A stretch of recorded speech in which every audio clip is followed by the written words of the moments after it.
बिहार में चुनावी सरगर्मी तेज हो गई है। मुख्यमंत्री नीतीश कुमार ने वोटर्स के लिए सरप्राइज गिफ्ट का ऐलान किया है। चुनावी साल में बिहार के मुख्यमंत्री नीतीश कुमार ने बिजली बिल उपभोक्ताओं को बड़ी राहत दी है। इसी महीने यानी कि जुलाई 2025 के बिल से लोगों को मुफ्त बिजली मिलने वाली है।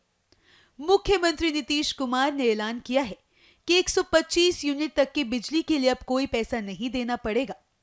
दरअसल मुख्यमंत्री नीतीश कुमार ने अपने आधिकारिक एक्स हैंडल से पोस्ट कर इस बात की जानकारी दी है।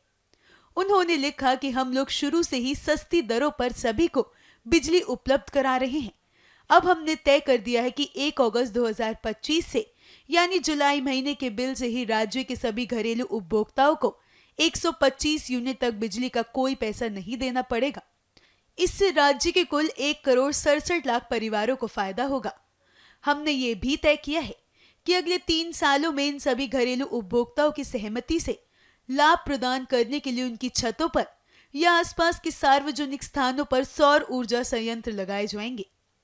कुटीर ज्योति योजना के तहत अत्यंत गरीब परिवारों के लिए राज्य सरकार और ऊर्जा संयंत्र लगाने का पूरा खर्च वहन करेगी और बाकी के लिए सरकार उचित सहायता प्रदान करेगी। इसका मतलब है कि घरेलू उपभोक्ताओं को अब 125 यूनिट तक बिजली के लिए कोई खर्च नहीं उठाना पड़ेगा और साथ ही अनुमान है कि अगले 3 सालों के अंदर राज्य में 10,000 मेगावाट तक सौर ऊर्जा उपलब्ध होगी। मुख्यमंत्री नीतीश कुमार की बिहार के लोगों को फ्री बिजली की सौगात पर अब विपक्ष भी सवाल उठा रहा है।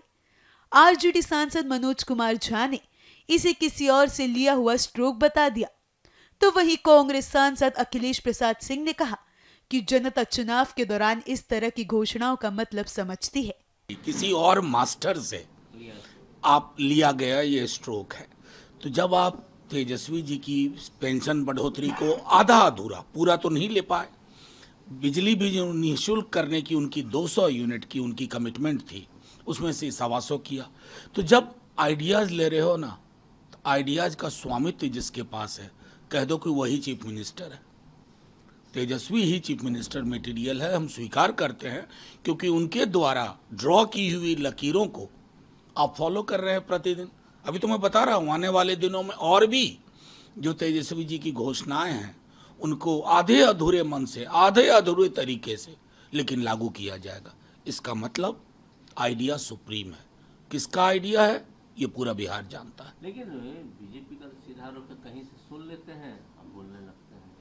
बीजेपी के आरोप पर मैं गंभीरतापूर्वक इसको टिप्पणी लायक नहीं समझता। इसलिए नहीं समझता ना कि बीजेपी की पूरी मशीनरी हतप्रभ है। उनको समझ में नहीं आ रहा है कि वो कैसे काउंटर करें, क्योंकि प्रधानमंत्री जी आते हैं, गृह मंत्री जी आते हैं, वो भी महागठबंधन और तेजस्वी जी द्वारा जो ड्रोन नैरेटिव है उसको चैलेंज नहीं कर पाते हैं, उसका जवाब नहीं है और बिहार में नफरत की फसल भी नहीं लगेगी। इस पर कोई प्रतिक्रिया नहीं है, लेकिन सभी को मालूम है, पूरे बिहार के 8 करोड़ मतदाताओं को और 12-13 करोड़ पॉपुलेशन को सबको मालूम है कि अब चुनाव का घोषणा कुछ दिनों में होना है। तो इसमें हम लोग बचपन में पढ़ते थे, शिकारी आएगा जाल बिछाएगा, लोभ से उसमें फंसना नहीं। तो बिहार के लोग अच्छी तरह से जानते हैं कि चुनाव के समय की घोषणाओं का क्या मतलब होता है। प्रधानमंत्री जी कल जाने वाले हैं मोतिहारी में, वहां भी उन्होंने घोषणा किया था 10 साल पहले जाके कि बंद चीनी मिल के चिमनी से धुआं निकलेगा और अगली बार मैं जब आऊंगा तो इसी चीनी मिल के चीनी से मैं आप लोगों के साथ बैठ के चाय पीऊंगा। तो इन घोषणाओं का क्या मतलब होता है बिहार की जनता अच्छी तरह से वाकिफ है।